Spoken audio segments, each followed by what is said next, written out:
Wrote this song while crewing Aaron on a 100-mile foot race through the trails in the rain and mud. How about that?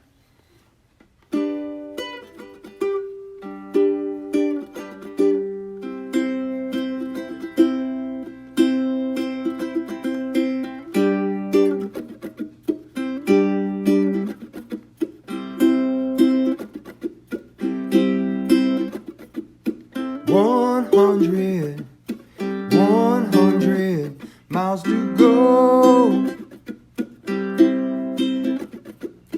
100 miles to go. Don't ask me why I do it, I don't know.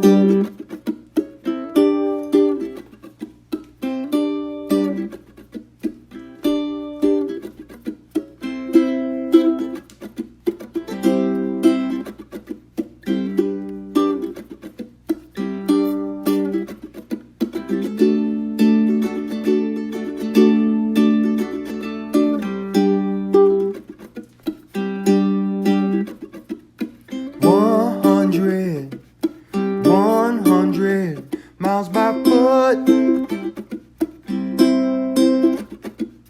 100 miles by foot. Don't ask me why I do it, I can't stay put.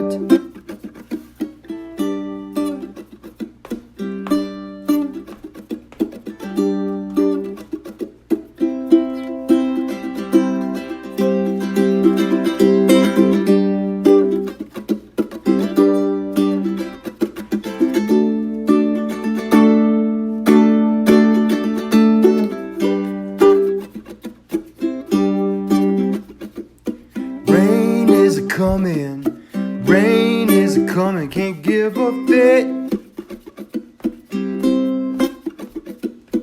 Rain is coming, can't give a fit. Don't ask me why I do it, but I am legit. Hello to all my MR Running Pains listeners. This is Aaron Saft. I'll tell you, these introductions they're the toughest thing to do. You sound like a goober no matter what you say on these things. So, oh man, I'm excited for today's episode. Recorded this a little while ago. Today I'm recording this intro the day before I release. So Wednesday, May 13th, I'm recording this intro, but I recorded the actual conversation a little while back with my guest, Michele Hartwig. Michele is a kindred spirit in the running community. She race directs. She has her own podcast, The Dirt. Does some YouTube videos. She has a whole coaching group that she has under her umbrella. I mean, she really, from nonprofits and boards, she just does it all. Like she is. Embodies, what I love about our sport and people in it. Just a real dynamic personality. She's shy and introverted. I kind of had to make sure she was okay with doing this. I guess she had a tough experience on somebody else's podcast because she felt like they were just trying to hit the hot topics and kind of stir the pot and create a little controversy to kind of enthrall the listeners. And she was so grateful afterwards. We messaged afterwards, just saying thank you. And like I said, this is an open, honest conversation. I have no agenda. It's just a conversation, with people that really influence our running community. And I enjoyed my time with Michele. We did have a few little technical glitches. Her battery died on her computer. And so, I had to do a little bit of splicing and editing. So forgive me. It's me editing. So I'm not the best at it, but we did our best. So that's coming up, my conversation with Michele Hartwig. Again, thank you, Michele, for being on. I really did enjoy our time. the introduction music. We had a little new introduction music. My best bud Scott Sosha, he sent me a song that he had wrote, and just all of a sudden it pinged this memory that I had. He had written a song after I ran the Chattanooga 100, because he was part of my crew for that, and he had never really been to an ultra, and so he wrote that intro after the Chattanooga 100 on his ukulele. So I want to thank my buddy for that. It's a nice little personal touch. So thanks, buddy. Appreciate that greatly. I also want to just say, thank you for all of your comments and feedback on last week's episode. It was emotional and touching for me. When I looked at the submit button before I put the podcast out there, I had that moment where I was like, do I really want to put this out there? This is raw, exposed. This is, my emotions. It's, I like, things I said, like, am I going to be okay putting this out there?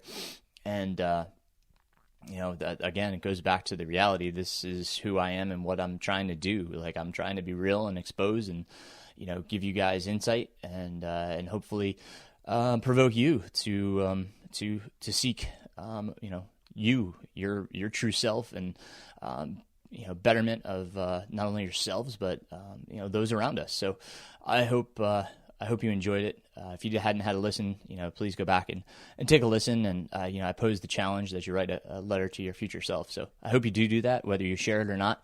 I hope you've taken that challenge and written that letter to yourself. Once again, thank you. And, I really did enjoy having the kids on, that was special to me. And I appreciate those that did appreciate that as well. Keegan will be coming on. He's written an assignment for school. It was a poem, and, it was supposed to be based, kind of roughly around how Kobe Bryant wrote his, For the Love of Basketball poem. And so Keegan wrote For the Love of Cross Country, and it really resonated and hit home. So, really enjoyed that. I'm going to have him read it. It just taking a little bit of coaxing to get him to want to read it, and put himself out there, but I'm proud of him for agreeing to do it. So, we'll get that on, probably within the next episode or so. Got some great guests coming up, as well as some other, kind of reflective, podcasts. So, I appreciate this opportunity once again, and you guys listening, and once again, your feedback means the world. So thank you. Today I was running, did a workout this morning, chose to do it on the treadmill just due to how early I had to do it. I started the workout around 5 a.m. and just didn't want to be out on the roads with a headlamp trying to cruise at 10K or 5K pace, in the dark. I just wasn't feeling it. So, I chose to do it on the treadmill. But, the main point is that I watched, the Jerry Seinfeld his new stand-up episode. It was great. I love his humor, his introspective view of the world around him and how he views things. And I encourage you to watch it, because it makes you reflective and kind of see things. You're like, wow, that's like, that's spot on. Like never thought of it that way. But I really enjoyed that special. It was great. And he's a master of the stage and of his profession. He just has timing. You can tell he waits, pauses for a moment, so if people can kind of process and laugh at the joke, and then he hits you again. So really artful and masterful way to look at something and just laugh and give yourself that moment to laugh and enjoy it. So I hope you enjoy that if you have the chance. Let's see. So coming up, obviously got we've got a lot of races on the docket. I was talking, saw my, one of my good buddies, Morgan Elliott, yesterday on a run. And, we were talking about like what's coming up, and the reality of it is that, like, things as they stand, if they go the way they're planned, I'll have races September, October, November, December, January, February, March, April, and May of this year and next. So got a lot going on. There's I'll put everything in the show notes. Some of the stuff's coming up on Ultra Sign Up. I've been thinking about this event, and when I thought about the River Loop and doing another 6, 12, and 24-hour event, I was like, do we really need another one of those? Like, let's do something different. So I've changed the format, and it was a race that I heard about, I think in England. We're still going to use the farm, and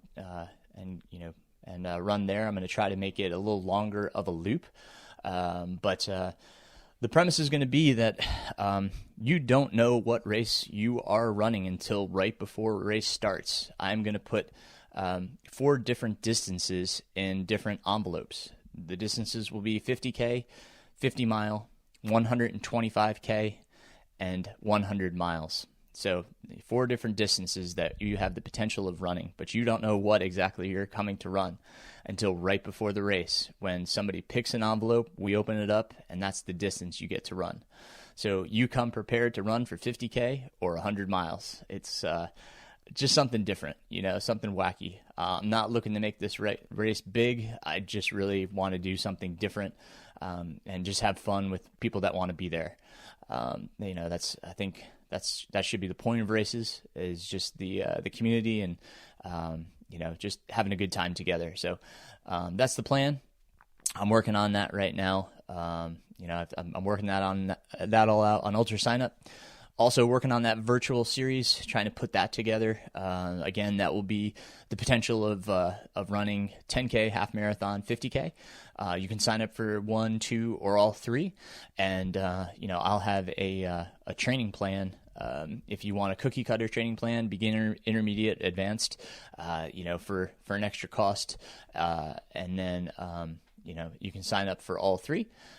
There will be awards for all 3. And a shirt, obviously, for all 3. I'm also going to do personalized coaching, so that will be an option as well if you'd like. But working on all those details, ironing it all out, making sure it all makes sense. So working on all that good stuff. Registration, once again, is open for the Cradle to Grave race. That's September 12th. Hellbender, we have paused on the charging people if they come off the wait list. We are still maintaining the wait list and taking people off the wait list if need be. But just without the certainty of what's going to happen this fall, we're not charging people for it until we know the event's going to take place. Same thing for December 5th, Headwaters 30K trail race in Panthertown Valley. The registration is open for that. Not charging until we know for sure the event can happen. So feel free to sign up for that. The entry limits this year are going to be 100 people. We don't want to make that event too big just yet, especially with everything going on. We have plans for that race for the future. So I hope you'll come join us because Panthertown is amazing. I'm hopefully, I think the trails are open. I've been trying to verify that, but I'm going to try to go out there this weekend and do my long run out there, just to, kind of peruse around, see some new trails. But anyhow, I hope you'll join us for that. Tsali, January 23rd. Again, working to get registration ready for that. We're doing the same thing. Not going to charge people until we know we can have it, but race date January 23rd for Tsali. So. Haven't had any plans yet. Haven't even bothered DuPont because I know they're just reopening and things are crazy, so I haven't even reached out to them. And the Fontana Village has not reopened. They should be reopening soon. But I reached out to them, but nobody was there to respond. So hoping to bring back Fontaine-Dengo, but we'll see how that goes. So all right. So that's races, everything going on. You guys, I'll just have completed, once this podcast comes out, I'll have completed a Zoom conference about coaching.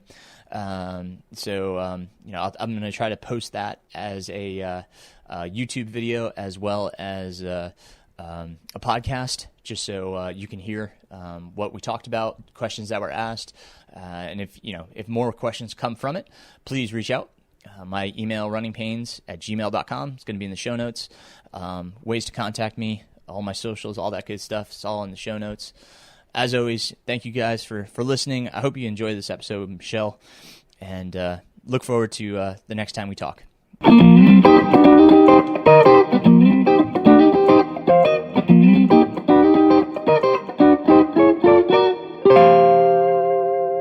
All right. Today, I'd like to welcome Michele Hartwig to the MR Running Pains podcast. How are you today? Good. Thank you, Aaron. Thanks for having me. Michele is a jack of all trades and master of all as well. She does everything so well. I'm really excited to have her on the show. Some of you may not know who Michele is, so I'd like Michele to give herself a little introduction here. Okay. Well, I'm from the Midwest, and I put on. I'm an ultra runner. For a long time, and I put on trail races from. Like the Hennepin 100 is probably one that people know about. And I took over Kettle Moraine 100 last year. And overall, I have 9 different ultra marathons I put on. Ooh, that's a lot. She also has her own podcast. Tell us a little bit about that.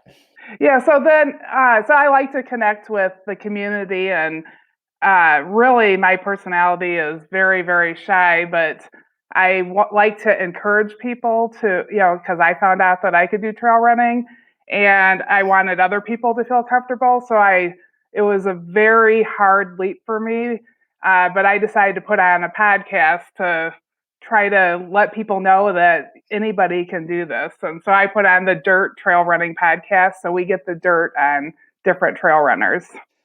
Yeah, it's awesome because there's a lot of guests on there that I don't know. A lot of people from the Midwest and stuff. So really cool. I enjoy listening to your podcast, and of late you've had a lot of live shows, which has been cool too.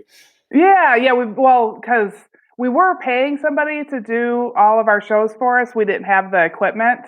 And now with COVID, we obviously can't have people together. So we started using Zoom and recording that. But we've had some fantastic shows. It's worked out really well. Awesome. I'm getting a little echo here.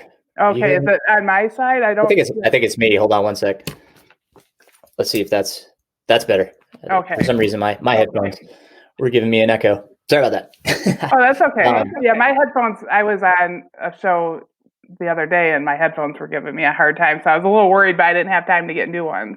That's much better. So it was on my end. I was listening to another podcast the other day, and there was some kind of screeching in the background. I don't know if it was like feedback or something, but it was just driving me nuts to listen to it. Like every time he stopped, I was like, "Oh, thank God!" It's the joys of learning and podcasting. And I mean, I love the fact that you're trying to connect with the community. That's wonderful. So take us back. I mean, Ultra Sign Up never tells us the whole story. Like that's one place we can dig and kind of see what people have been up to. But take us back. Where did it start for Michele Hartwig? It started when my kids were young, and I actually was never a runner. I'm pretty high anxiety person and not necessarily comfortable with people, even though I love people to death. Like I just really would do anything for anybody. And I think that a lot of people will know that. But I just didn't feel comfortable. That would be a whole psychology session. But so I was out. I would take my kids on bike rides. And it was actually the Illinois Prairie Path. We would go on bike rides, and I would see runners, and I thought, that looks really cool. I wonder if I can do that. So one day, my mom, she lived with us, and she said she'd watch the kids so I could try running.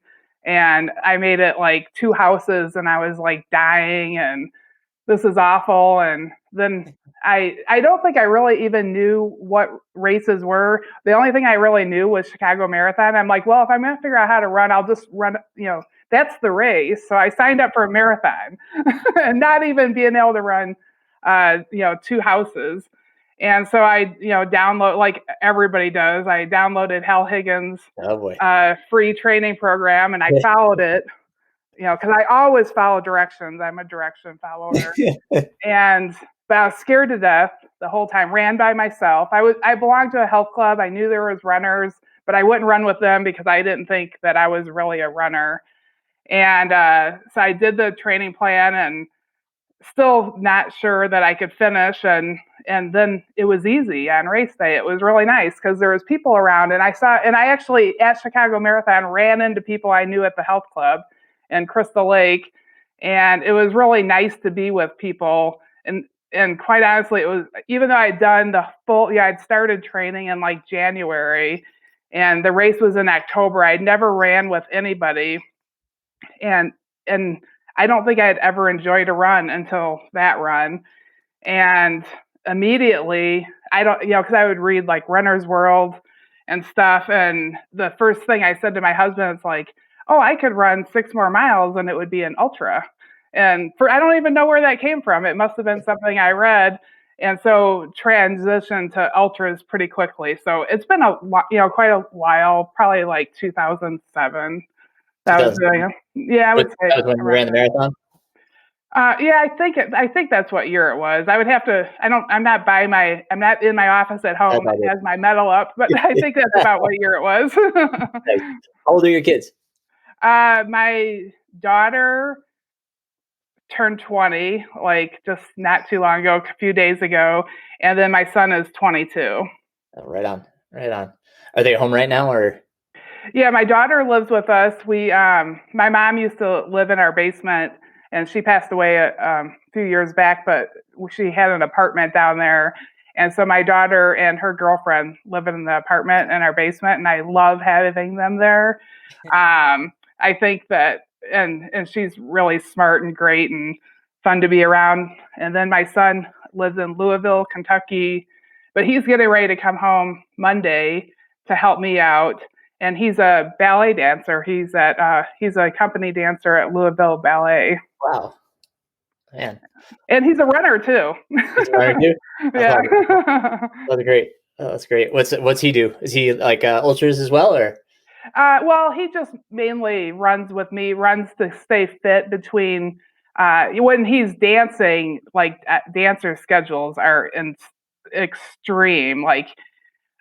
He graduated from Butler University, and his roommate was going to be a doctor, and my son's schedule as a full-time, majoring in dance was harder than the doctor's schedule. So they get up in the morning and they work nonstop, but then when they have downtime, they need to stay fit. And he was here for the summer and he started running with me, and that's how he started running. But growing up, he was never a runner because he was second grade was when he started dance, and it has been intense since then. Oh man, yeah, no, I understand that circus. Trying to get kids around to the various performances and practices and games, and it's you're on the tail end of it. Yeah. I'm on the front end. Yeah. I just got done hearing your podcast with your kids. They are adorably cute. Oh man, they're a handful. They're wonderful right now. Like you, I'm glad to have them around. My son, earlier is like, hey, can we go outside and play catch? And I was like, yeah, man, like let me just get a few things done and we'll go outside. And my daughter, she's into badminton right now and volleyball. We set up a net in the yard. Oh, okay. Cute. So it's amazing, especially having them as part. I mean, it's a joy to be able to go for a run with them. I'm sure you've experienced that, just to have them out on a run with you. That's what I truly enjoy, is sharing the sport with them. Something you said earlier that like I just wanted to touch on, because it's something that I hear quite frequently is a lot of people come into the running store and they're like, I'm not a runner, I'm just starting. So I'd like to start to say well, we're all runners if we're doing the sport. I don't think there's a definition that we can say you're a runner if you are going out for a run, even if it's the 2 houses. I want that to start to encompass what a runner is, instead of saying I'm not a runner but I want to be. If you're going to try, let's call you a runner. Yeah. Let's change the definition and make this more welcoming. You also touched on Runner's World too, and it was something that I brought up. Do you still get Runner's World? I don't actually. I'm really pretty busy. I barely have time to read anything, but I get Ultra Running Magazine, Mhm. and I keep up on that. Yeah, I've watched the evolution of Runner's World. I started 30 years ago now running, and I've been reading Runner's World ever since. We still get it, and like I just feel if you and even in like Ultra Runner, like you look at the front covers, I don't feel like we're doing anybody any favors by who we're modeling, and who we're saying the sport is for. Like most of the covers of Ultra Running magazine, they're professional, or this like Greek, god Bodley, like that's I talked on Pat Regan's episode of his podcast about this. I think we should start to portray runners as everybody type, and that's how we're going to get more acceptance in the sport, and everybody's going to feel more like a runner and a part of this sport. Like it's I love the fact that you're being inclusive and trying to get people included. But I mean, I see these covers and these pictures of the models and stuff, and I kind of get frustrated. I think it turns some people off. And there's a young lady. She's up in the Midwest. I'm trying to Jessica. Is it Jessica? She does the is it the Heartland podcast? Okay, yeah, I don't know that podcast. Croissant. I forget Jessica's last name off the top of my head, but she's Okay. doing a publication that's going to be more open and accepting. And I'm excited to see. I think she came out with their first issue, but I'm excited to see where she goes because, I mean, you look at Trail Running Magazine that one of the last issues, it was like all around Colorado. You know what I mean? Yeah. Like it feels like it's so concentric. I'd like to see it expand. And like what you're doing, you're opening up people to the Midwest, 10 junk miles, same thing. It's, like we need more of that, and we need in the publications for people to see other regions and expose it. Like, you're saying people know Hennepin, but like you do the Frozen Gnome, right? Yes. Yeah. So, I mean, like some of the other ones, people need to gain exposure to these, and you've had Corey at your races. Yeah. Obviously, I mean, like it's runners like that like we need to give more exposure to. I like what I'm seeing in the sport. I mean, we're seeing these ambassadors. They're not just like professional runners. You and I ran for Team Innovate. Yes. And I mean, like I guess the perception of an athlete has changed, which is awesome. We're starting to see that. Touch on what your experience was with Team Innovate.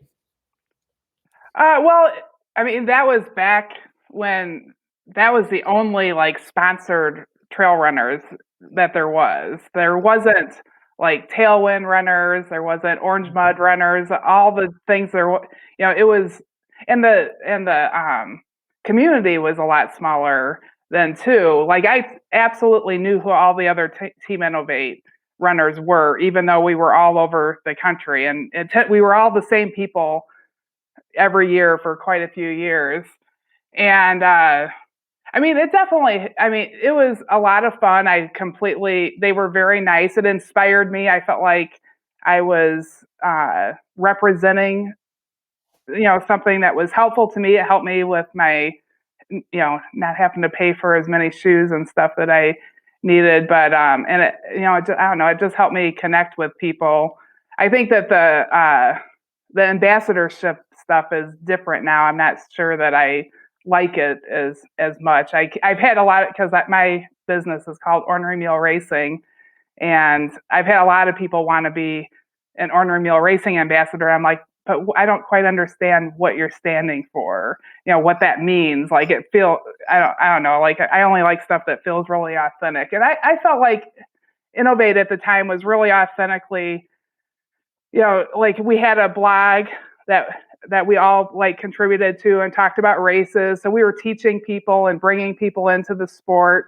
And Mark Lundblad, he was captain for a while, and then Gina, who's now Trail Sisters, was captain for a while. And I don't know, it was just really an authentic, great group, and I felt like we were growing the sport, and we were definitely at the beginning. I mean, there was a much bigger beginning, but we were at the beginning of it getting pretty huge, kind of. I mean, we're still small, but it grew rapidly. I don't know if I gave an answer on that, but I was like, I kind of felt kind of weird on the team. I mean, I was okay. I was a dedicated runner. Uh, I never miss a workout. I'm a hard worker. And I had a coach. If she told me that I needed to do, a 1 mile warm up, 8 minute miles, and then a 2 mile cool down, like I did, it was to the second. That's what I did. And you get better, when you do that because, and I didn't go too fast, so it kept me injury free. But I was just okay. I wasn't bad of a runner, but I wasn't great. There was a lot of really good people on the team. But everybody was super nice to me. And I thought we were a good team. What was your experience with the team? So I've always loved Innovate. I'm like you. If I believe in a brand, and I feel I can support the brand, I'm behind it. And Innovate was one of those products. They were obviously, like, at that time. This is prior. We should also frame this.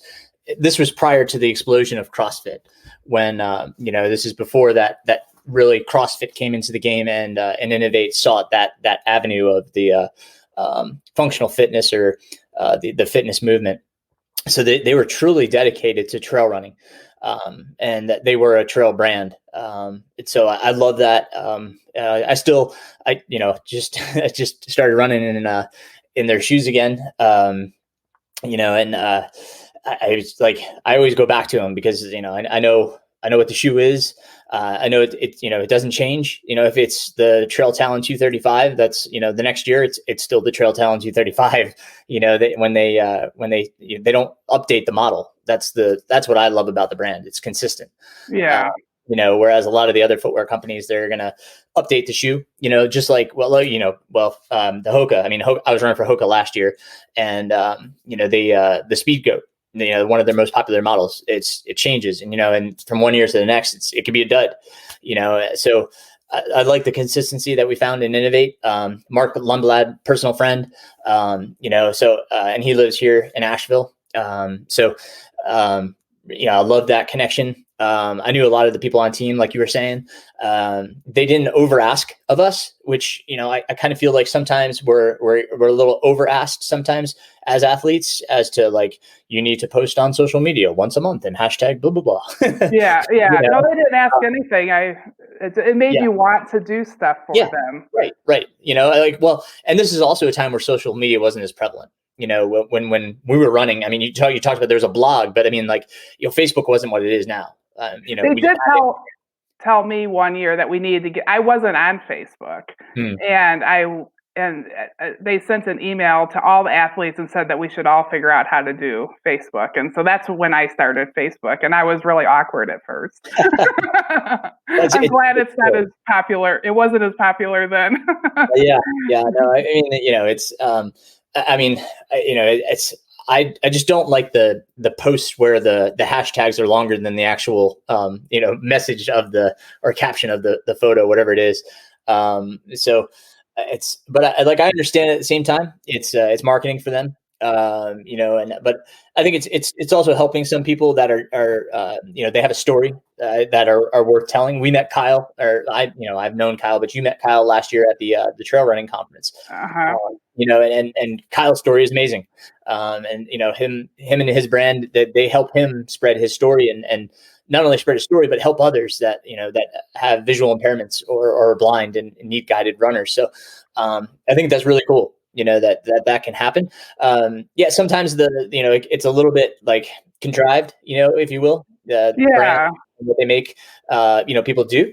From an event standpoint, like, how do you feel about your sponsors? Do you feel they're supportive, or do you feel sometimes it's a little bit more take than give? Oh yeah, I'm not really. I don't seek out sponsorship very much at all. I figure the race needs to be able to make it on its own, and because I feel like they they want to put their logo on everything, and they don't really want to do anything that helps me.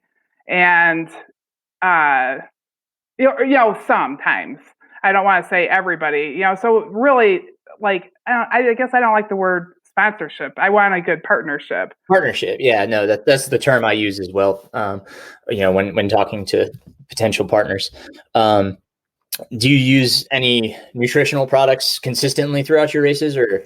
I used to use Tailwind, and then they weren't going to be supporting races anymore, which was kind of surprising to me because I was the rep for I was one of their first sales rep, because I used to work as a sales rep while I was doing the races at the beginning. So I went to running stores, and you know what sales reps are. That was my job. I had a bag full of stuff that I went around and talked to running stores. And to me, I loved it because I loved seeing all my stores. But I wasn't very good at it because I don't think I'm a very good salesperson. I don't like to be pushy or anything. And I actually think I could be a better salesperson now, because now I know what I need to buy for my business. So I understand what I needed from what I would have been able to give as a rep that would have been helpful, because my business has grown. But I forgot where I was going to go from that. I get off track. Just if you're supported by any nutrition. Oh yeah. So I ended up. So then I have a coaching business too out of my shop here. I'm in Crystal Lake, the trailhead. And one of my coaches is Annie Weiss. So she has the fastest known time on the Ice Age Trail. Right. And she was telling me about this fluid nutrition. And so I talked to them, and they sent us some samples. And before COVID, we had a big run here at the shop, because I'm actually directly on a trail. The trail I started running on is the trail that my store is on.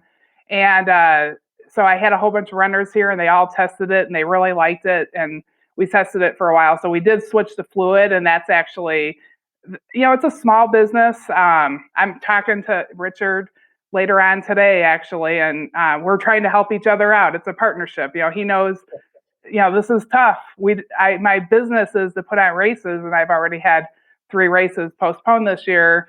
And his business is, nutrition for runners, and the runners are having a hard time. Like, mentally, they're having a hard time right now. It's hard. You don't know what you're training for. And so, I feel like that's going to be a really good partnership, because he wants to help me out and I want to help him out, and we want to encourage people to stay positive. Yeah.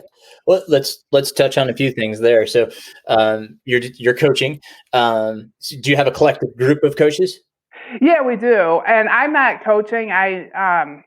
Marketing is a good skill I have. I don't like to sell, but marketing, I'm pretty good at it. And I don't think it's because I'm trying to sell. It's because I just love, absolutely, I'm so excited about everything. And so it's just, I accidentally sell despite myself, because I just like to tell everybody all the fun stuff that's going on. And so we got, I think, like 8 coaches right now. And we started that only in January. And I just am so impressed with the coaches that we have. It's really great people from the Midwest, and they're in all different regions. They're different ages, different levels of runners, different type. Like, we have one that's kind of CrossFit-y sort of runner. So he trains a certain way. And so they all just train a different way. So it's really good fit for different types of runners and what they're looking for. Some some are like, will talk to you every day and stuff. And some are just, some of the runners just go, tell me what to do and then leave me alone. And we got coaches like that too. So they match up to everybody's personality. Awesome. That's great. Very cool. Let's go back to the races.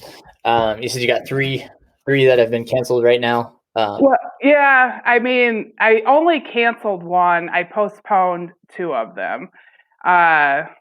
They were all sold out, and I had all the merchandise ordered for them. The one that I canceled, I'll just box all that stuff up. But luckily, I don't have dates on it.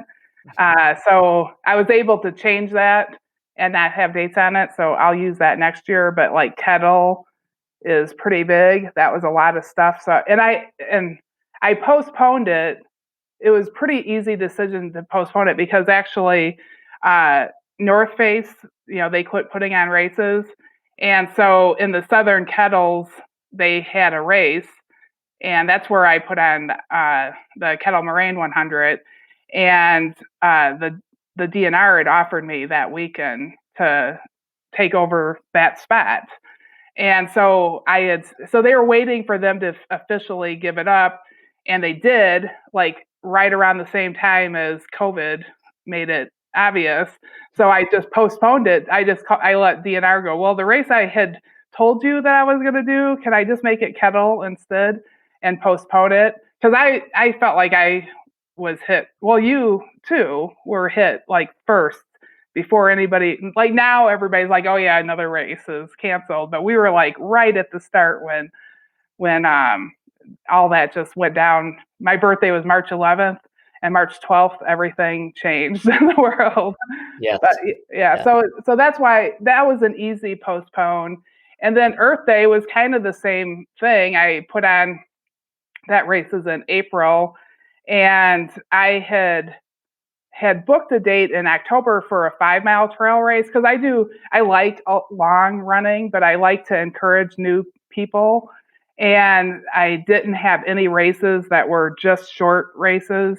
And I don't like it when people go, oh, I'm only doing the 15-mile. I wanted people to feel like I'm doing the 5-mile. So I was going to do like a 5 and 10-mile race in October. But then they were doing some trail work, so I kind of decided to postpone it another year, but I had that weekend already. They had it set aside, so that postponed Earth Day.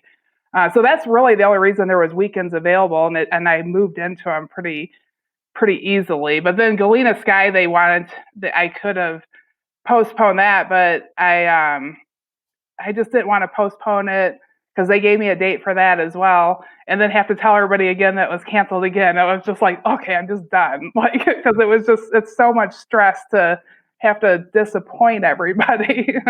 Oh, I know. I mean, we, as I said on my podcast this morning, we were talking about Hellbender, because who knows what's going to happen in November.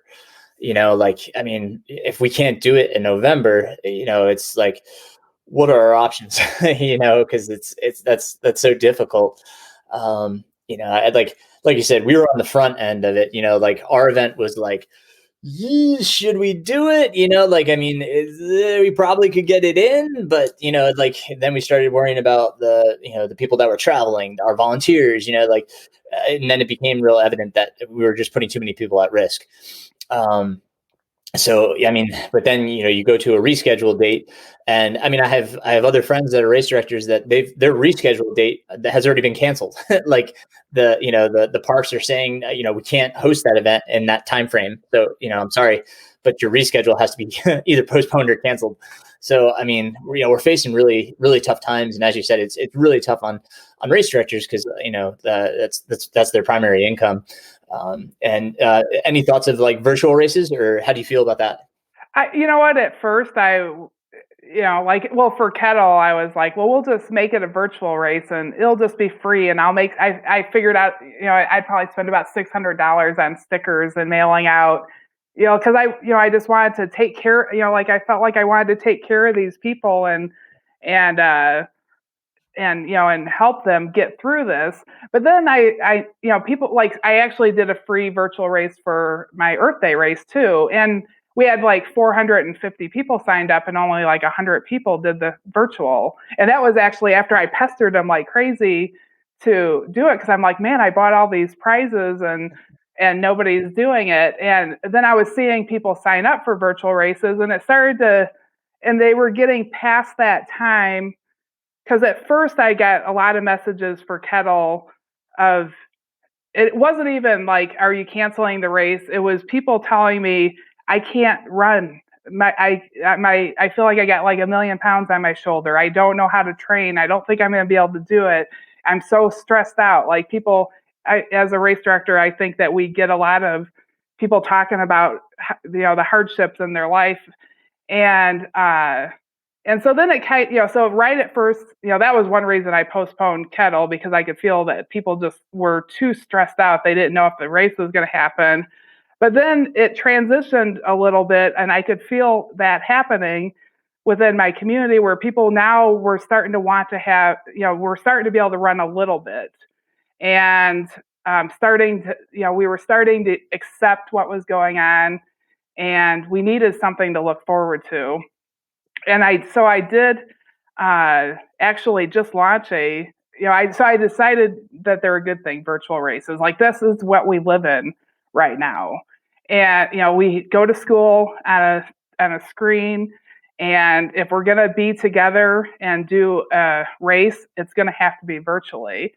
So I've been working on for a while, because I am all about the Midwest. And I really think that we need, like back on Innovate days, even my blog was called Midwest Trail Runner. Like, I've always thought we have really cool different trails, and that people should recognize them. And so I had been working for a while on putting on Midwest States 100.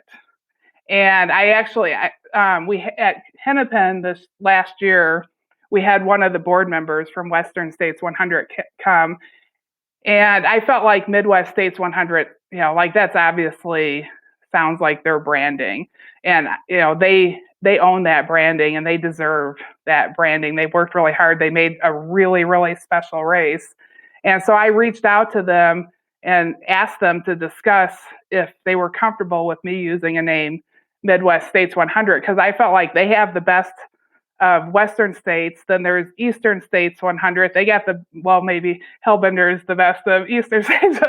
No, they got a great race. And then I'm like, I want a Midwest states. Like, nobody talks about us.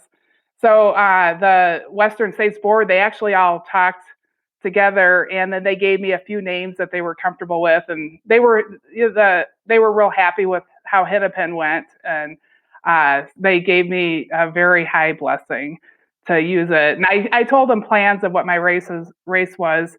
So I had that in the works, and I hadn't told anybody, but it's been like, I'm really working hard on it. And I'm like, well, what we could do is take people on and I want, I'm thinking, I'm not going to sell people a t-shirt and a medal, because if you just say you're having a virtual race, like, to me, it doesn't feel like an experience. Like, I like the art of, creating a great experience of a race. Like, I visualize what I want everything to happen, and I want everybody to have fun, and I want community to connect and volunteers to be happy. And I'm going, okay, I have a virtual race. They just give their time, and then they get a t-shirt and a medal. It seems, kind of bland. So I thought that I would take them on a virtual run of the Midwest States 100. So I ended up launching and announcing that I'm having that race next year. And so I'm going to go on course, and I got a secret door on my website, and I'm going to go on course, and I'm going to film around the Midwest States 100. So only the people that are signed up for the race are going to get to hear and see some of the planning of this race, which we're still very new into the planning. We have a course mapped out on a map, but our feet haven't been on every step of that trail. So I don't know if that for sure is our course. It could change. And there might be sections we decide we don't like. There might be sections we decide we want people to see, because there's other little trails that go off, but it's on the Ice Age Trail, a lot of it, which is an iconic trail in the Midwest, in Wisconsin. So yeah, I launched that only a couple days ago. It was a lot of work to get artwork ready, and figure out how to. I ended up using. I didn't use Ultra Sign Up because they didn't have. I felt like a virtual race was different than Ultra Sign Up, but Ultra Sign Up's been very good to me. But I used Race Roster because you could print out a badge when you got done, and it seemed a little bit easier. But it was really hard for me to set it up because I'd never used Race Roster, and when you do something different. But we got over 200 people signed up, and people are excited about it. We got a really cool shirt that says "Trail Running is Essential" on the front, and we got a bear on the back with a really funny saying on the inside of it so it talks about our virtual experience. Like, remember that summer when they told us that we couldn't race together? well, here we are, we're not racing together, but are we? And so, so it'll be, so we're going to, hopefully we look back at this and, this t-shirt will be like, yeah, this is when I inspired myself to do 100 miles in 10 days. We did it by ourselves. It's a different challenge. People can get creative.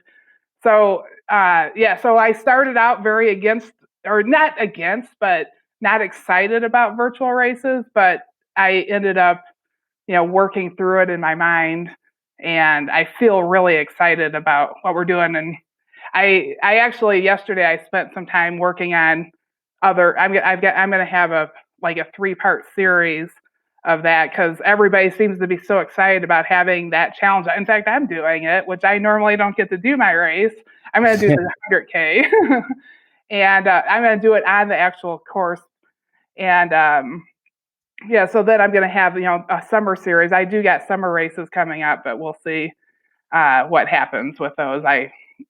I listened to your podcast and I did the same thing as you right away. Is even though Hennepin was so far off, I shut down taking money because I just didn't know what was going to happen. So I've had a lot of emails of people going, "Oh, there's a lottery. When are you going to draw for the lottery?" And it's like, no, it's not a lottery. I'm just not taking money because I don't know what's going to happen. I never thought this would happen. Yeah, no, for sure. And to the point, virtual races, like when this all went down, and we were under such tough restrictions, and they're starting to let up now, at least here in North Carolina, where we're getting a little bit of reprieve and able to open up certain businesses, and state parks are starting to open up again, but still under restrictions. But I put on another series, and I don't want to throw them under the bus. So, but they were asking us, there's a kind of a national group that is the forefront of it. And they were asking us to put it on virtually.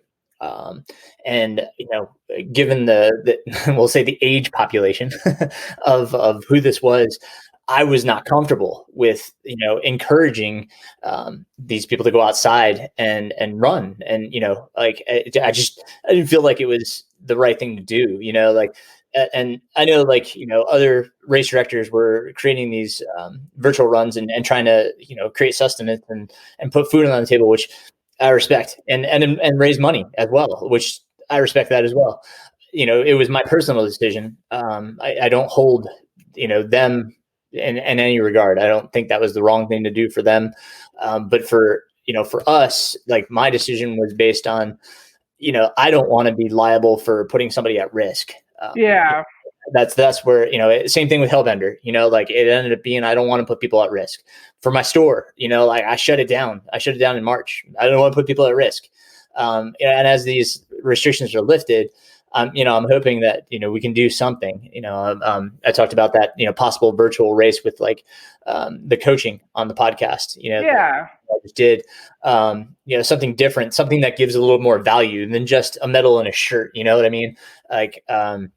And, I kind of like the idea of having like a set course, like you were talking about for the Midwest 100, where people could go to that, and do a course, without the actual race itself. That, give a window where they could go do it. I think that's fantastic. And potentially, some of my events, as long as the forests are open, that's the big question. Our national forests are still closed.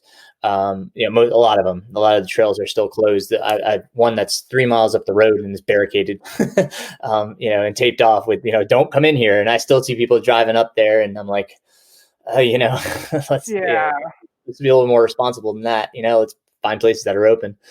But I see what Laz is doing, and I'm like, dear God, the 1,000K race. How many people have signed up for that? I'm just like, wow, it's I hope he can come through. That's my only thing, is that with that many people, I really hope he can come through for all those runners, of whatever he's promising, because that's a whole lot of people that are signed up for that. So, some people are doing okay with it, and but it's interesting to think about.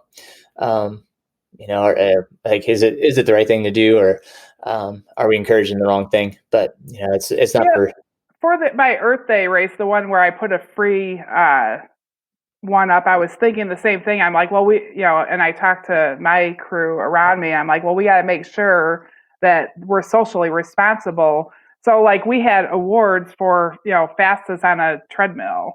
Like we were telling people, do this out by your home, like do this, within your neighborhood.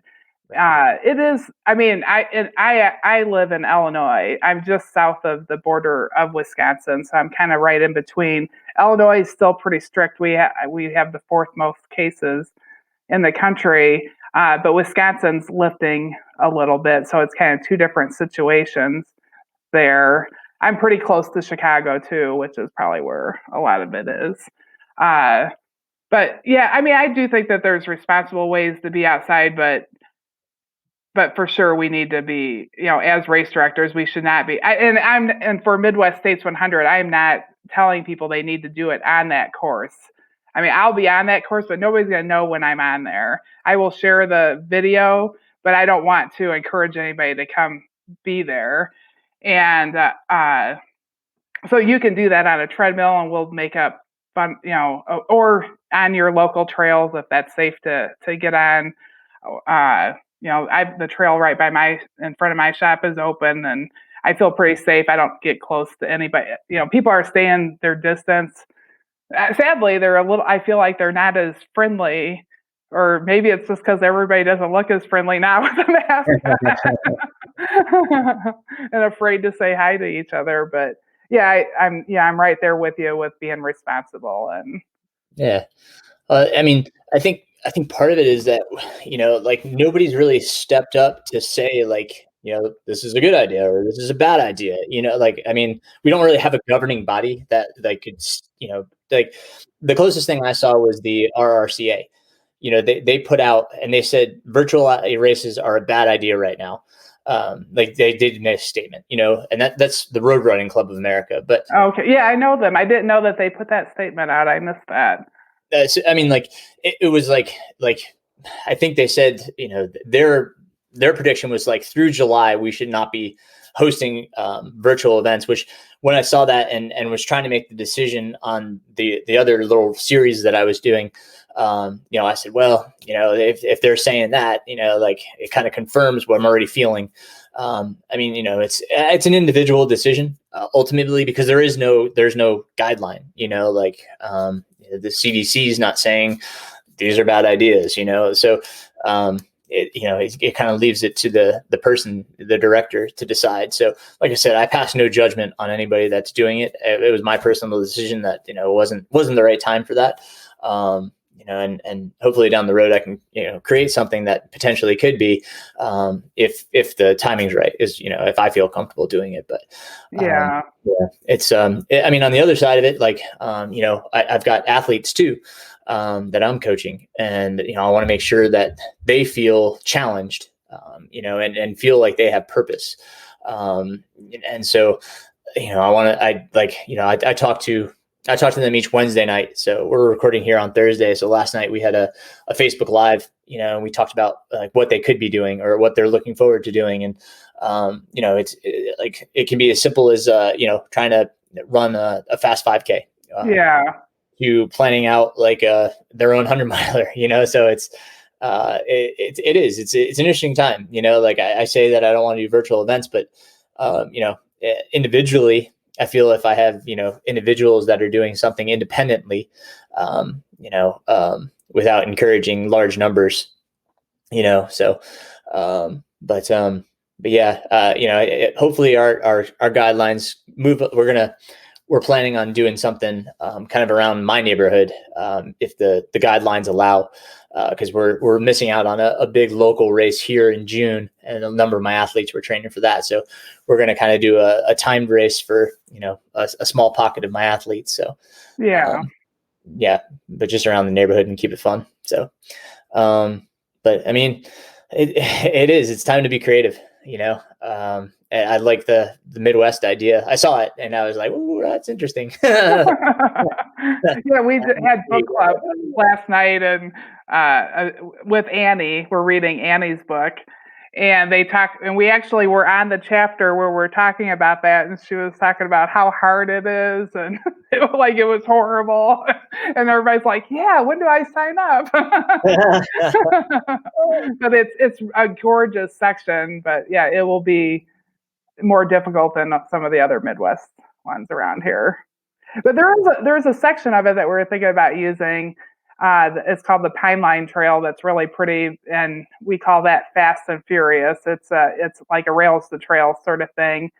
I'm not totally sure if we're going to use it. We'll decide. I kind of would like it to not have any of that, but it's really beautiful, and it would be a good connection to a good starting part where a town is too. So yeah, we have some stuff. We got all summer to work on that responsibly. Well, talk about like when you're coming up with these new courses.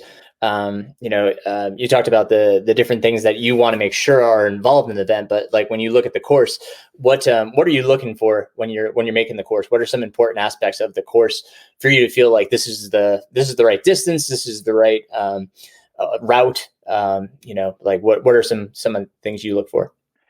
Well, every race that I've ever put on has come from something that I wanted to do. So, like my Earth Day trail race, that was my very first race I put on. And it was the trails that I ran on, and I would hardly see anybody out there. In Illinois, a lot of times I was the only woman from Illinois at a race. I didn't really have other friends doing ultras, and I wanted people to know about it because I'm like, I'm just a normal person, and this is really exciting. Like I got to go do Javelina 100 and run in the desert and hear coyotes, and like I want people to know how to do this and to feel comfortable getting there. So I made Earth Day as a very comfortable. It's a 5 mile loop, and if you're really fit and you tell somebody it's a pretty easy loop, and then you get somebody go out there and go, that was not easy at all. So, but it is kind of an easy trail loop right now for me. I think it was pretty hard, but it's a good introduction. It's not overly hard. So that race was like help new people find out about a trail, do a 50K. We had Ultra Virgin awards and stuff like that. And then I'm like, well, we run through the winter, and I like running on these trails in the winter, so I put on the Frozen Gnome. And then when I raced a lot, really, I just wanted to do fast hundreds. I never pulled it off. Like I was, my best times were training runs. I wasn't even tapered to them. I was good at like 50 mile and 100K, but I really wanted to be good at a fast 100 miler. But there was what is it called? Iron Horse in Florida. And for me coming from the Midwest and going down there and trying to do that in February and training all winter here, the humidity, it just didn't work. It was a great, flat and fast course, but it didn't work for me. So I actually started looking for Hennepin. I started looking for a flat and fast course, and that was here in our conditions in fall. And another thing that I do is I'm really involved in helping trails. So I was involved with the Crystal Lake Park District, and I met people from the director of Trails for Illinois, and I asked them, hey, where would be a great trail that I could help out that's flat and fast? And he told me about the Hennepin Canal Trail. And so we actually did kind of as a fundraiser. Right at first, I donate for every one of my races, but that one was really to help that trail out. And I just fell in love with that trail. It's flat. It is flat as can be. It's 700 feet of change, the whole course. It's actually downhill the first 50 miles. You can't tell, but it's a slight downhill. And then it's, along the canal, lots of old bridges. But, I haven't got to run it. I would love to run that race, but I built what I wished was there, and it wasn't there. And so then from that, one of my favorite races ever was Fan's 12-hour race. I feel like that was the best race I ever ran. I wanted to do 65 miles. I did 63. And so I felt really happy with that. I was real smart, and I liked timed events because the clock keeps running. So like if you do a 50-mile race, you're like, oh, I'm just gonna walk. I've got all this time and I'm done. But you do a 12-hour race and you set a goal, you want to get to 65 miles. Like that clock doesn't stop. So you have to, stay smart and not give up the entire time. And so I really like timed events. So then my Galena Sky is a timed event. So that's just kind of how every I'm like, now I need this. And then like the Midwest states, I'm like, hey, we don't have one. So all of those, that's just what happened. And then Kettle I took over, and it's kind of Kettle like also was always my favorite race. It's actually the same weekend as Fans. And so I would sometimes go to Kettle, sometimes the Fans, and everybody kind of liked Ice Age better. Like that was the more popular race around here, maybe because it's 50 miles, so a little everybody else. But I actually really love the Kettle 100K course more than the 100-mile course. I always said the 100K is going to sell out because I love the 100K so much. I think that's a distance that we should be racing more often. It's and like I like a course you can run, and the 100K, the 50K out and the 50K back is just a super runnable trail. And like if you manage it right, you got to go through the meadows, and it's just got a lot of really cool stuff. So like the meadows everybody hates, and I am always like, yeah, I'm gonna nail it. I'm gonna like run smart, and I'm not gonna die the second time through the meadows. And so just the challenges of it, I really liked, and that's how my courses come. It's just something that I want to do and a challenge that I want. So that's great, because I mean, if it's something that you're passionate about and really, want to see happen, that's the way it does. It's sometimes we have these races, and it just feels like we're going through the motion because you don't feel like an emotional attachment to it. So I kind of love this. Yeah, I never started this as a business at all. Like the Earth Day race, all I wanted to do is just give any money away that came. It's a lot of work. Yep. And eventually I started not giving everything. Everybody would tease me that I would give everything away. Like, oh, you walked up to my table. Here, have a t-shirt. Here, have this. And, because I just was super, well, like I said earlier, I have pretty high anxiety, but if I'm like in charge and taking care of stuff, it like making sure everybody feels good makes me less anxiety. And but then like as you get to Hennepin really was when, oh, you know what, I'm actually not losing money, and I'm working 2 basically full-time jobs. I actually just last year quit, went full-time to this, and I really should have done it earlier. I wasn't doing any justice to either side, because as a sales rep, they probably got the most attention because I was answering to somebody else. But then for my races, like I would work all day as a sales rep. It's a very, very hard job. And then I'd get back to my hotel room at like 9 o'clock at night, and I would be like making stuff on Vistaprint that I had to print out off of my phone, and getting ready for the races and doing emails off of my phone. And it was just, I was stretched super thin. Race directing should be a full-time job. I mean, if you want a really great race, you need somebody that's putting a lot of energy into it. Absolutely. When Carl Metzler came and ran Hellbender, he said, if you're gonna direct a race like this, you got to make it your focus, your primary focus. You can't like do a billion events, and I had an event that was, I think year 2, I had a race December 31st, and then I had a race January 20th, February 2nd, March 5th, and then Hellbender. Yeah.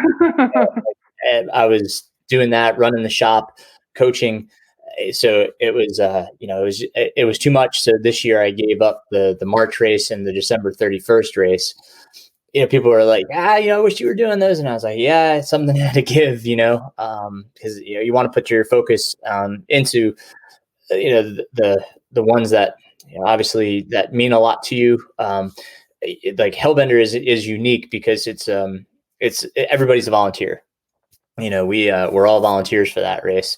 But I mean, it's such a passion project that, it's kind of like my way of giving back to the community, and getting the community together to do something, like Hellbender. It's like, that's the reward for me. I love Hellbender, and we talked about Eastern States earlier. Dave actually came and ran Hellbender, and we had a Facebook battle, because I started teasing them. Somebody had posted like, "What's the toughest East Coast race?" And it was Cruel Jewel, Hellbender, and Eastern States. And Dave made some comment, and I was like, "Oh, dude, like, I seem to have an Eastern States buckle, but do you have a Hellbender buckle?" Because he DNF. And then he like messaged me offline. It was like, "Let's have a gift battle." And we just started making fun of each other's races. And, and oh man, it was so funny. And we're like, messing each other back and forth, like, "Oh, that was a good one." At the end we're like, let everybody know we were joking, but it was fun. We had but yeah, I mean, like, it's cool. Like, I mean, I love the fact that you're also you volunteer, because you were coming here to Hellbender to volunteer, and you're still hopefully going to be able to come. But you go out to Western States. I mean, you're all over the place in volunteering. Talk about that a little bit, because that's so awesome. I love the fact that you do that. Yeah, I mean, I love volunteering. It's a more race day is fantastic, and your adrenaline's going and taking care of people. But you're working really hard. Like I know at the end of Hennepin last year, I got in my car, I cleaned up and got in my car and like fell asleep at the finish line, and then I wake up and everybody's like gone. And so like you're working really hard at your own races, so maybe you don't get to experience stuff because you're making sure everything's happening. It's a great experience. I like that. But then when I volunteer, then I'm only taking care of one aid station, and I'm on the trail, and I'm outside, and I'm feeding runners, and I'm helping them, reach something that they've been working towards for a long time. And that's what I want to do if I have free time. Like, that's just a fun time. That's just great. And Hennepin, my first year was funny. We had, I think it was 190 volunteers, and we only had 120 runners. But and everybody was overworked. Like, nobody, people worked, because it's point to point. So there's 20 aid station stops. There's an out and back section. And so a couple aid stations you do see twice, but the aid stations are open for like 18 hours.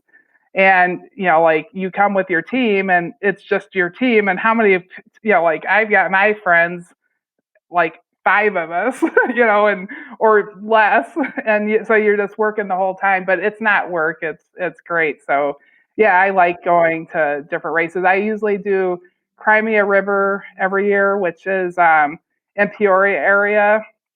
That's super fun. I've done it from the first year. My daughter has went there to help me. My kids like to help too. My son helps me a lot at them. I was looking so forward to Hellbender, and I am coming. There's a guy named Ed Mayhew. He's going to come with me, and Ed was one of my first volunteers for Hennepin, because Hennepin is a few hours away from me, and I found this trail. And actually, at first I was like, "Oh, we should just start one place and then go out and then come back and then go out and come back." But then I did the whole trail, and I'm like, "But I love this community and I love this part." I'm like, "Oh, we'll just make it point to point. How hard can that be?" So then I'm like, I know nobody in this area. It's 2 hours from my house. Like, I need to start meeting people. And so I would just go, "Oh, we're having a town meeting. Everybody come and meet me." And so I met this guy, Ed, and he's in his 60s. He's retired. He biked on the canal, not a runner at all. And he's like, well, do you guys sleep? Like, what happens? And he's asking these questions. He's like, well, put me down for a couple hours shift. I can work. And now he goes to races all around the country. He helps me like crazy. He went to the gym. He lost 30 pounds. Like, he's so inspired. We have a selfie contest. Everybody takes a picture because he works all day at the race. First, he like does a road cross. He does 2 road crossings in like the first 25 miles. And he's really tough too, man. No car's getting by him. He's like, no, you stop. But then all the runners like are hugging him and taking pictures. So it like changed his life. And so he's coming with me to help. And right now, that's my whole team that's coming for sure. But I'm fully confident that we could handle any amount of runners.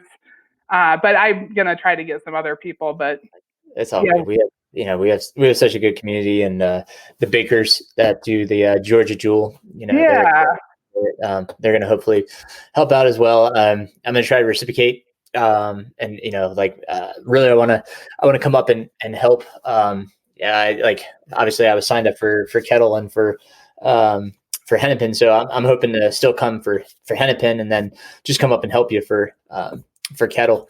Okay, yeah, that'd be great.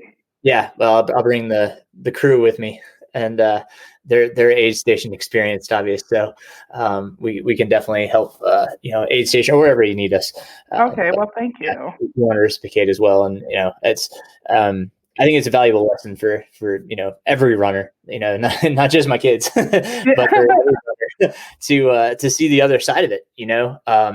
I had people that came out to one of my 50Ks, and we had to break down some stuff at the starting area and move up to the finish, and then kind of get some stuff up for the the finish area. And they're like, "Oh my God, I didn't realize like this much goes into putting on an event." It really is like it's production, and it's like to orchestrate it. It's great to have the help. But it's also great that people learn like what goes into these events. I think sometimes we just see it, and people like they're like they think your shirts get donated and all this stuff. Like, it's, I will, sometimes I wish I could just like publish my line budget and like what I actually spent, like just say like, here's your money. I never get to that point, but it was close this year because of we had a postponement before COVID. We had a weather postponement. I had a postponement date of the following weekend. I was literally some people have heard this story already, but I was literally setting up the course, and it snowed 4 inches. And I got back to my car, and the ranger called me and was like, "We can't do this tomorrow."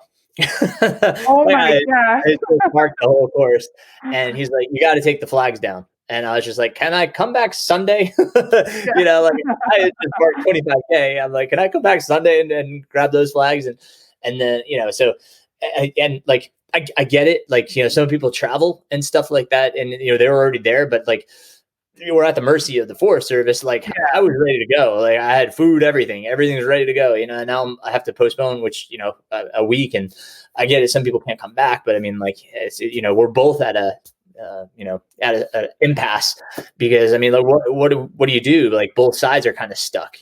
So I think COVID, if anything, has kind of like lessened that. I think people get it a little bit more now that things are sometimes beyond our control, and hopefully it creates a different mentality if these things kind of come up, and which it seems to happen more and more frequently now that we're dealing with so much, especially rules changing within the forests, the different rangers coming in and out. Like a lot depends on the ranger, like whether they're going to cooperate with us or they're not, that's the difficult part. Like one of our entities, the Blue Ridge Parkway, we went through 4 rangers last year that worked with our permit, and every time they lost our permit. Wow. We had to thank God we had the hard copies, and just had to here it is. We already have the approval, I just, let me know if you have any questions, but so it's difficult, I'm sure with Hennepin point to point, how many entities do you deal with for that race?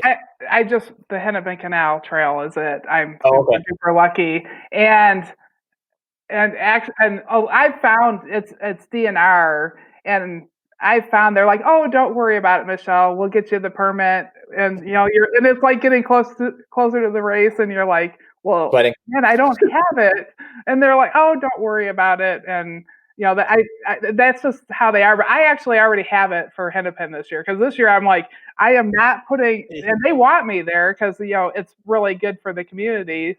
And I'm like, I really need it before I put, registration up, because I just don't feel comfortable. Like, it's always a little bit of a stress for me. Oh, And so I have it, but it could be, it means nothing because they could take it away. Right. Oh, absolutely. Like we have, Hellbender itself has, it's 2 separate counties that we deal with for emergency services.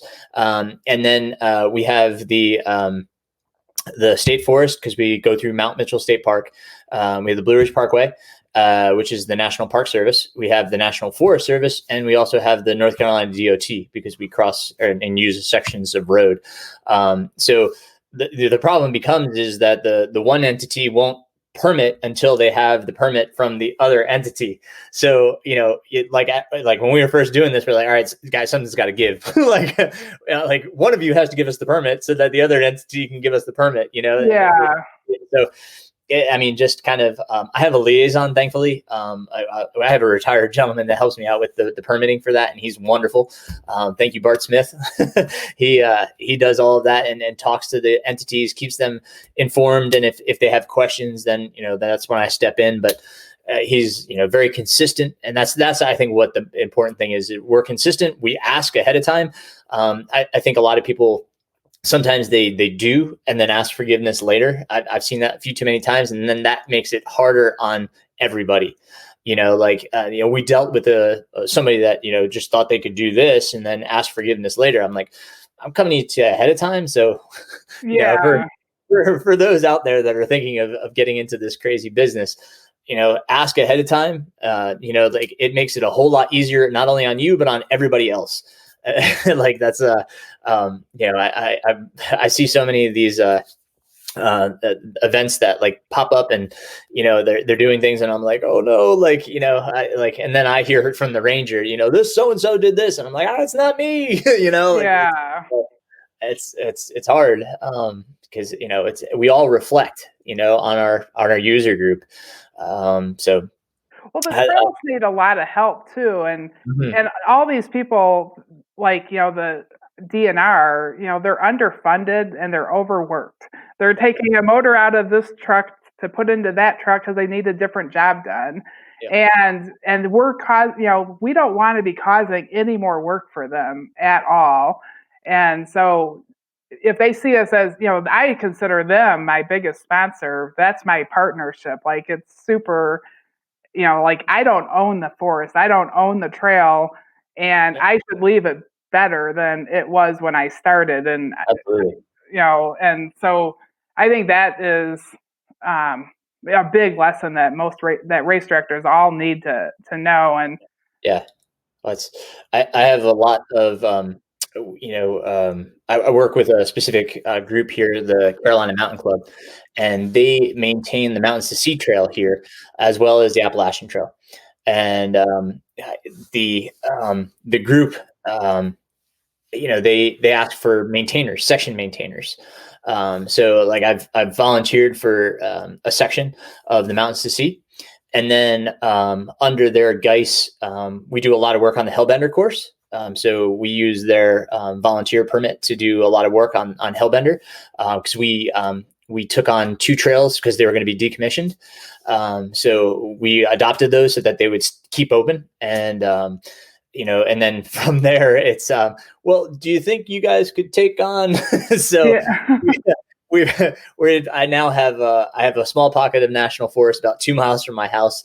And then the club that I formed that helps us put on the Hellbender, we adopted 2 more their foot traffic only trails in another section of the national forest. So I'm really glad that we're engaging and getting involved, and we're starting to be seen as a user group, because every time you hear the rangers speak or another entity, it's usually hikers, bikers, and horseback riders. like we're starting to get recognized as trail runners are a group. They're doing work. We're working hand in hand with our local Sorba chapter, or mountain bikers, on a number of projects and stuff like that. So like, I think that's the other thing that I like encouraging people to do is get out there and volunteer on the trails and create those opportunities. Our local Trail Sisters chapter is, I think it's like the largest chapter in the country.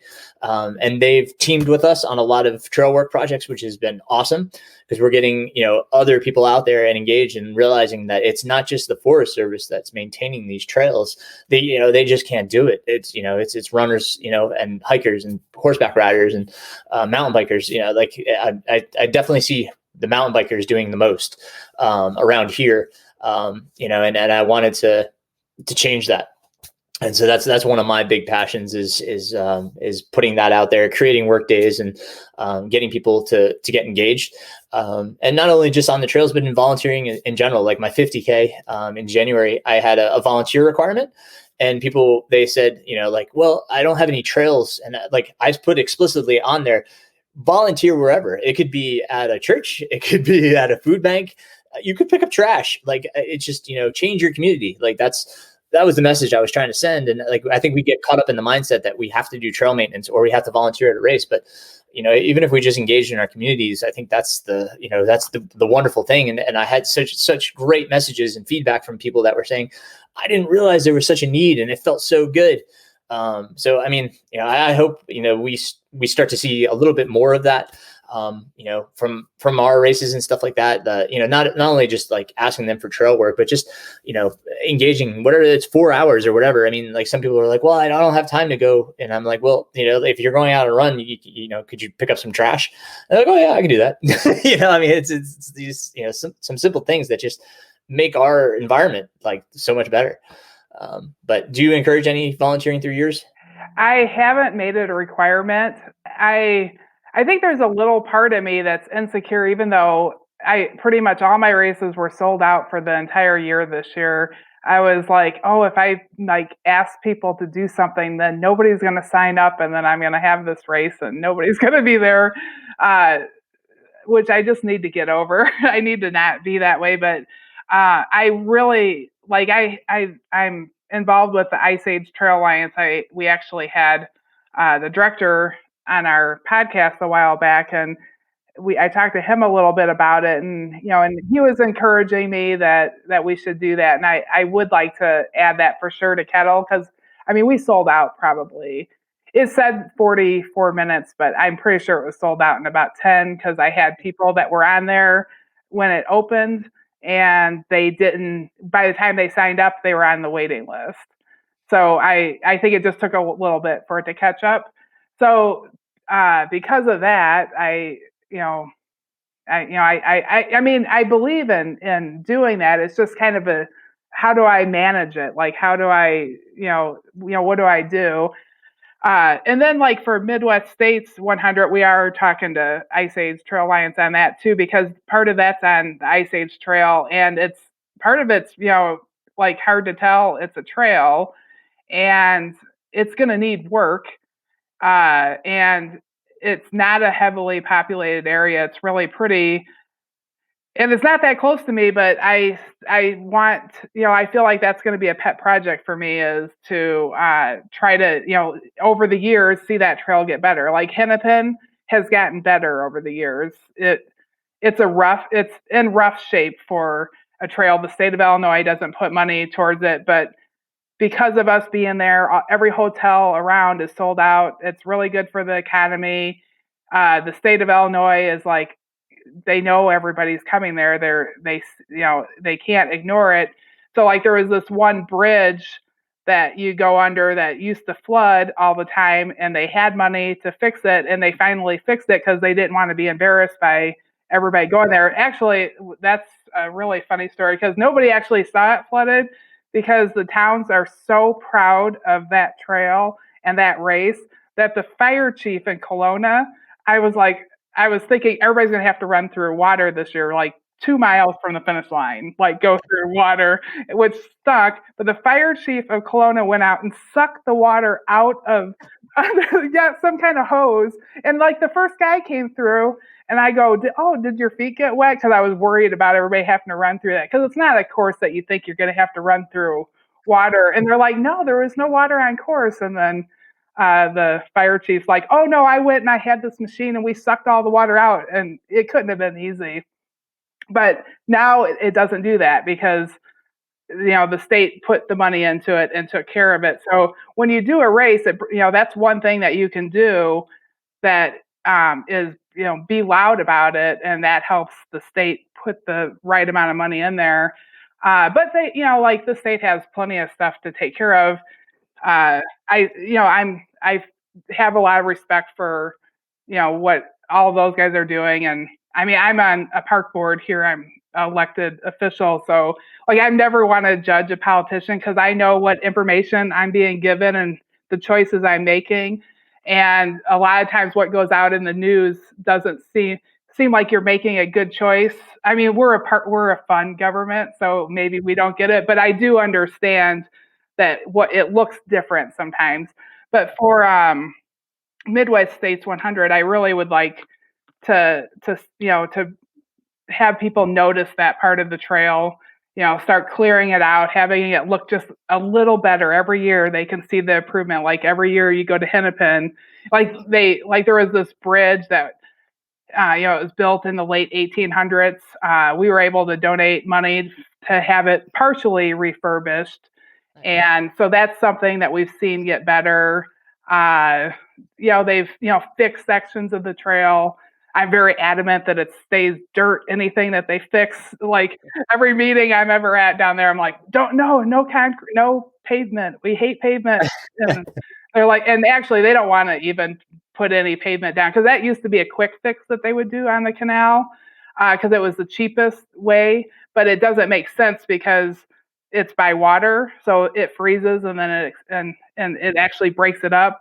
So they are fixing everything with dirt, but yeah. So so like I like to see the trails continually get better, and there's lots of different ways that you can get involved in that, and you should get involved with every race I put on. Like so, I put on races in Crystal Lake. I'm on the Crystal Lake Park Board.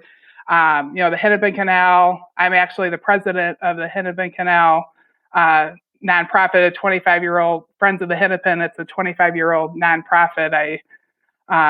And there was a guy that started that.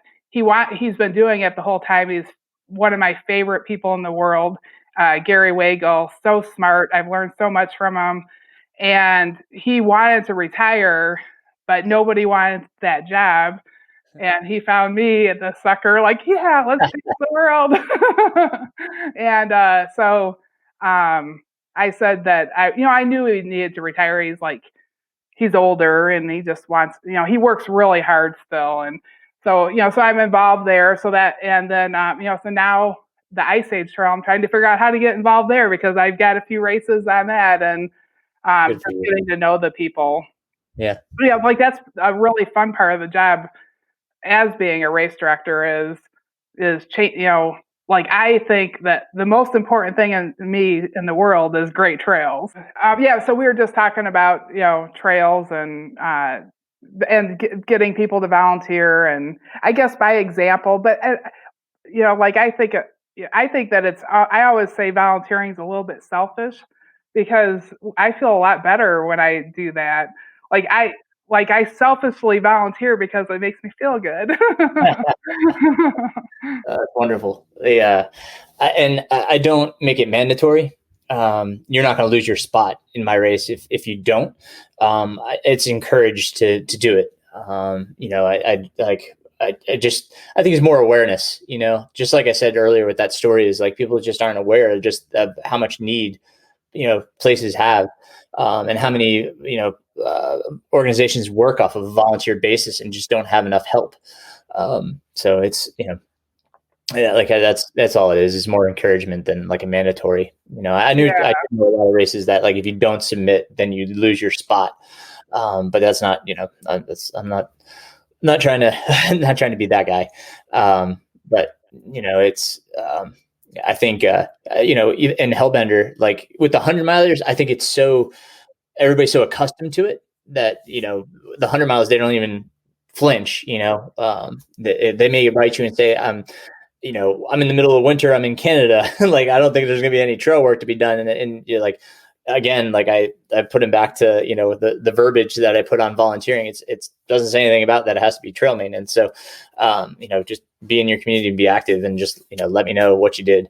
But yeah, that's, so, transitioning that to the shorter distance, that's where it surprises people, because they're not as used to it, people that, they're in like my 50K, they're just like, do what? So it's getting a new population used to the idea. But let's see what else we got. We talked about our races. My daughter got me in we had a pause there. My daughter kind of took my my thought off of what I was thinking of. So let's see. Talking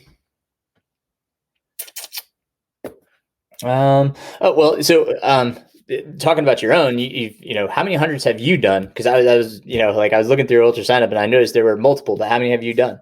Oh, I've DNF probably more than I've finished. I saw one on there. Was that? There was only one DNF listed. So, was that Lean or Iron Horse? I don't remember which one because I remember Iron Horse 100. I went there to do the 100-miler, and I ended up dropping at like mile 80. And they gave me credit for like 100K or 50-mile, whatever. And I like emailed them. I'm like, no, that was a DNF. You need to give me a DNF. I don't need a medal. Like, that's ridiculous. I stopped. I was a big baby. Well, I was doing okay. I thought I was injured, whatever. I don't know if I was really injured or not. You never. It felt like something was going to break, but maybe I was mentally not there or whatever it was. But I think I've only finished like 4 or 5. I haven't really been, at this point, like I said, it'd be a whole psychology thing, but I just pretty much run on my own now. And I've done, like I did Titletown, which was a 6-hour timed event last year. But I just do like little things here and there now, and just pretty much run on my own. So I haven't really thought about my hundreds lately, but it's only like 4 or 5 that I've finished. Like I said, I was always better at the 100K and the 50-mile, but I wanted to be good at 100, but none of them came together perfectly. Any bucket list? Is there any bucket list events you'd like to do? I want to do some on my own stuff. I really want to do Wonderland Trail around Mount Rainier. And I have applied for a permit for that a few times, but it's hard to get a permit to be able to do that. And they've never drawn my name. My husband just recently said he would go with me out, because I said I was going to just do it by myself if he wouldn't go and there's bears. And I've hiked out there by myself before, because I went out there with him, and he actually broke his leg the day before. The first vacation he had in like 5 years. And he broke his leg the day before we were going out there. So he stayed in the parking lot while I went out, and I just shortened the hikes. And so I've been out there by myself. But he's afraid of me being out there camping. I would do it over like 4 days or something. And so he said he would do that. That's high on my bucket list. Like some just by myself stuff actually is on my bucket list. I'd just like to do, like, we just got to read in Dean Carnese's book, and one thing I've never done, like he did, just run to the next town and just completely rely on gas stations and stuff like that. And I have done a lot of long runs where I did go to gas stations, but it was just in my town. And so just some stuff by myself like that is really what's on my bucket list, and trying to make time for. I work really hard. I am at my shop early in the morning, and like I was glad. I don't like leaving after dark because the parking lot's empty and nobody else is around. And I got excited about the daylight being longer because it was longer and longer. I could stay at work. But I have been. I like leave at like 9:30 at night. So I like the creativity stuff. I'm really liking to do right now. But I want to. Yeah, I feel like I'm trying to get stuff together so I can kind of do some of my dream stuff like the Wonderland Trail. Who knows? Maybe this summer if we don't have races and they open that up enough. Because I heard you could get walk-on permit if you go there like for a few days. Like just show up every morning and maybe they'll they eventually, like if you go like 3 days, you're probably going to get a spot.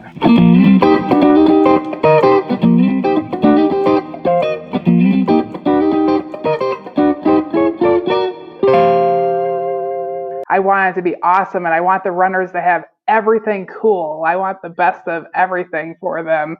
And so, like, I don't even pay attention. Like, if that shirt's $15 and that's the shirt I want, Yep.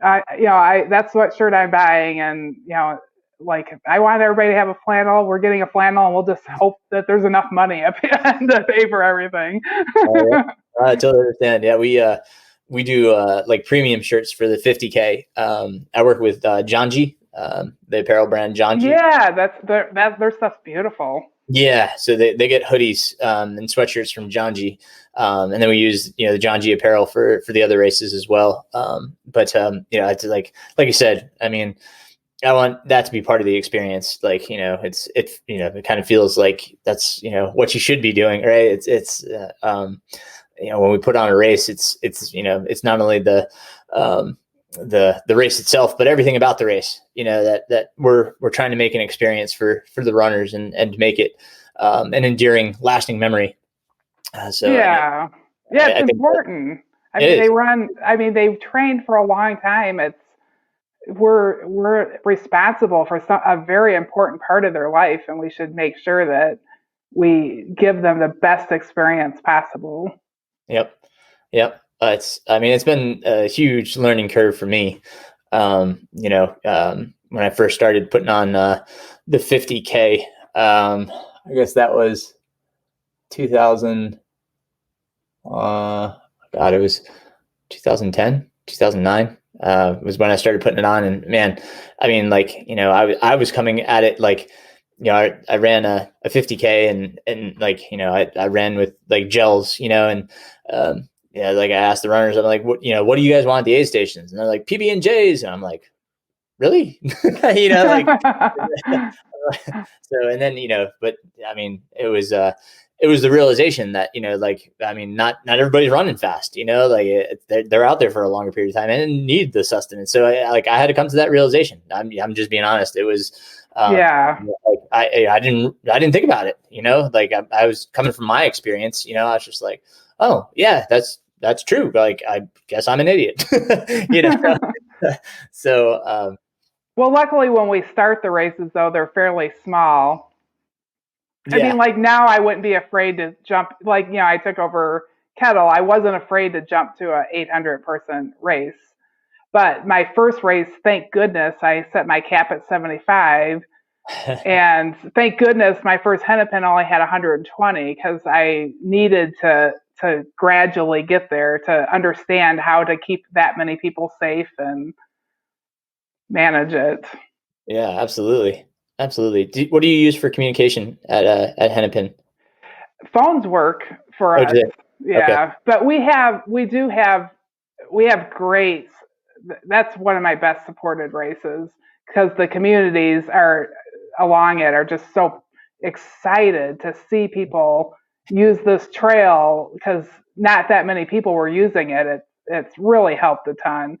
And so like the Kelowna fire chief, he's really in touch with like Henry County Search and Rescue and all the different states. So they actually run on 4-wheelers up and down the trail and keep an eye on runners, and they communicate. So we're communicating by phones, but then they have a huge team out there communicating too. So it's really, really well supported. That's awesome. Yeah, Hellbender has created some unique challenges, especially communication.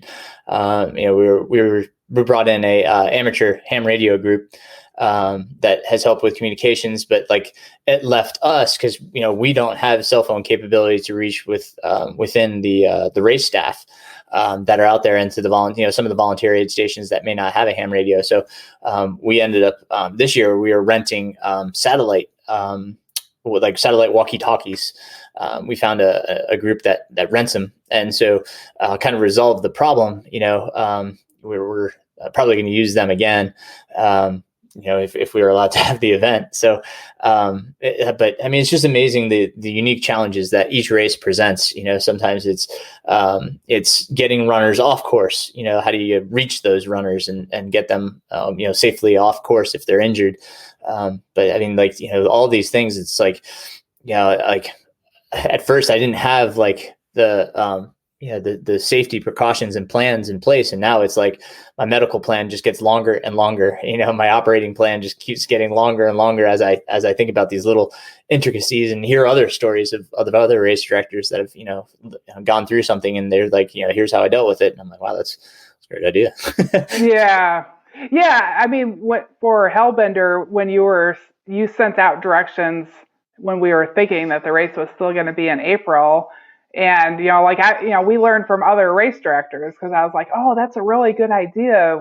I need to get that into place. And, volunteering out there definitely helps too. And actually, I'm going to have to remember those satellite radios that you mentioned, because I might need those. I haven't had to do that. Every race I have right now, our cell phones work at.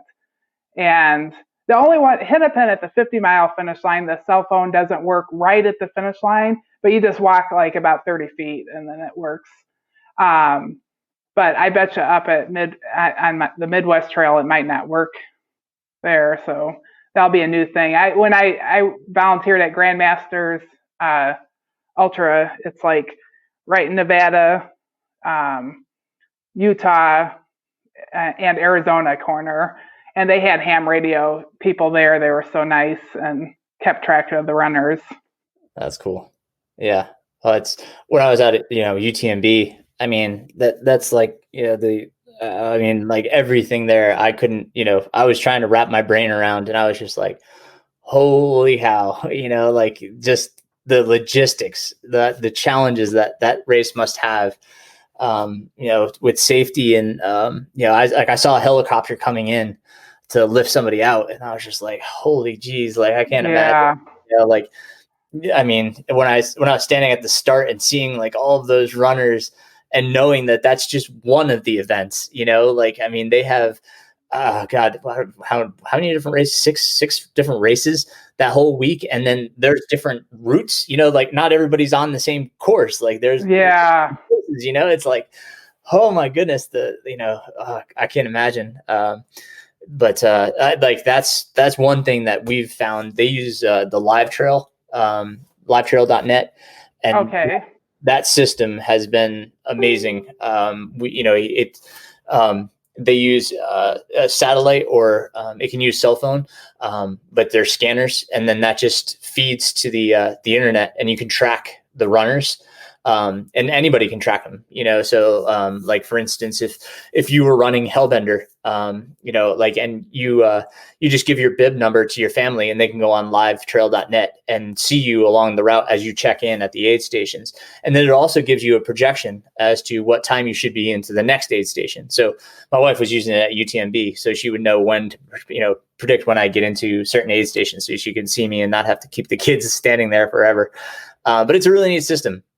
I love the way technology is going, because it's all, these are all safety features too. I know if a runner hasn't checked into that aid station and we've already expected them, and we don't see them within X amount of time, then we probably need to send somebody out to make sure that they're okay. But I mean, it's all these things that we try to put in place, because I always tell my runners at the start, I said, there's 150 you about to start, and I feel like you're all my kids. Like, don't make me worry. Play, don't make me worry. But yeah, it's such a it's bittersweet because you get so worried, during the day, especially if somebody gets lost or hurt. It's like these are just those things that we don't want to happen but do, and then when they do, how do you react? So then we met, and we didn't even say we met at the trail conference last year in Colorado. I've taken away so much from just talking to race directors there, and learning. It's great having like Craig Thornley from Western States, and a lot of the other race directors that have come through, and talking to them and picking their brain. I sincerely enjoy it. Just we got to meet. And you saying how shy you are. You're the one that came up to me and introduced yourself. Yeah, everybody's always surprised. And that was actually a pretty rough conference for me because I came from Hennepin, basically finish line was a race. I think I was slightly starting to get sick and tired, and I would have liked to have went there a little more rested. I was not in my best mind, I don't think, there, but yeah, it was nice meeting you. Right away I remembered you from after I said something about Team Innovate. I was like, oh yeah, that's right. And then I remembered, but right at first I didn't, but right away I could just tell that, I tend to, I just was like, I really like him. He's a good person. Like I just knew that your heart, like we're super passionate about why we're doing this. And it's just because we love this, and it helps. It's selfish for me because I love it so much, and I love everybody in the community, most everybody in the community. I hear you. No, I feel the same. It's, it is a work of love. And like you want to do more, obviously, like you want to create and do more, but sometimes there's so much you can do without, sacrificing the quality. And that's the big thing, because we were talking about numbers earlier. Hellbender, I mean, we could have 300 runners there. That's what we are permitted to, but we've been growing that race slowly to make sure that we can sustain, those numbers, and we don't put too many people on the trail, overburden the trail, our resources. We've been audited both years. We've had rangers come in and audit us. And thankfully everything was in place, that's the other thing, is that if they came in and something wasn't in place, either we get fined or, we lose our permit. So, these are things that I'm always reminding runners of, is that, please abide by the rules, because it's not just that I'm asking you to do this, because it's for the race or for our safety. It's for, the future of the race as well. I don't want to lose a permit because somebody, decided to ghost my race. I had somebody cross my finish line one time, and I was like, "Where's your bib number?" He's like, "Oh, your race was sold out. So, I just came and ran." Yeah. I was like, "Oh man, don't do that." Like, if you got hurt, there's like so many things that could have gone wrong, oh man, some people just don't think about that, it's a learning experience, unfortunately, but it's a lot of times you're just like, okay, like, what were you thinking? But yeah, it's hard sometimes. But anyway, are you going to go back this year? Go back. Oh yeah, I'm signed up for the conference. Nice. And I mean, although I haven't really looked at my calendar for sure to make sure now it isn't like conflicting with something I have to do. But I thought we learned a lot there. I think that we need to support American Trail Running Association, because, if there's going to be new people coming in, we got to make sure all the race directors are responsible, and we learn, like sometimes we just don't think of stuff that we should be doing, and we can get ideas from one another. So I am really excited about American Trail Running Association, and I do want to go all the time. It's just a great place to meet folks and collaborate. put your minds together. So I hope to make it back to, as you said, I don't know what my schedule is going to hold or what my travel plans are. So, because, I think it's October, which I think it's right after Hennepin again.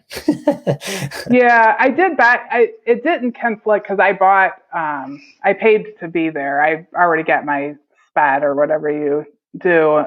But I just don't remember when it is, and it's erased off my calendar for some reason that I'm looking at right now. I got like a chalkboard calendar, and it's not showing up on there. I'm sure we're going to Terry's going to be asking you to speak on something. Yeah, and you know how much I like that. Although I'm forced into that nowadays, I suppose. Yeah. Well, I told him last year, I said, Terry, I'm just coming to participate and listen. That's all I want to do. I was like, I'm coming as a participant. And of course, 2 weeks before, he's like, hey, mate, can you speak for me? Good impression. I just had a podcast with him, so I saw that. Yeah, I'll have to listen to that. His voice is fresh in my mind. Really enjoyed my conversation with him. He's such an awesome guy. Well, Michele, I'm gonna let you go here. I know you need to get some food in you. We've worked through your lunch hour. Yeah, I'm good. But no, it was fun. It's good to get to know you, and I appreciate your time. And I'll definitely see you this fall. Okay. Like I said, we'll be up there to help out. You can count us for volunteering for Kettle, and then hopefully Hennepin goes off and we can run that one. I'm excited. So thank you for everything you do, and especially thank you for your time today. Okay, well, thank you so much. Thank you for all you do as well, and I look forward to being at Hellbender. This year, as long as everything goes off as planned. I know. We'll keep our fingers crossed. Thanks again, Michele. Yeah. Okay, thanks. Bye-bye. Bye.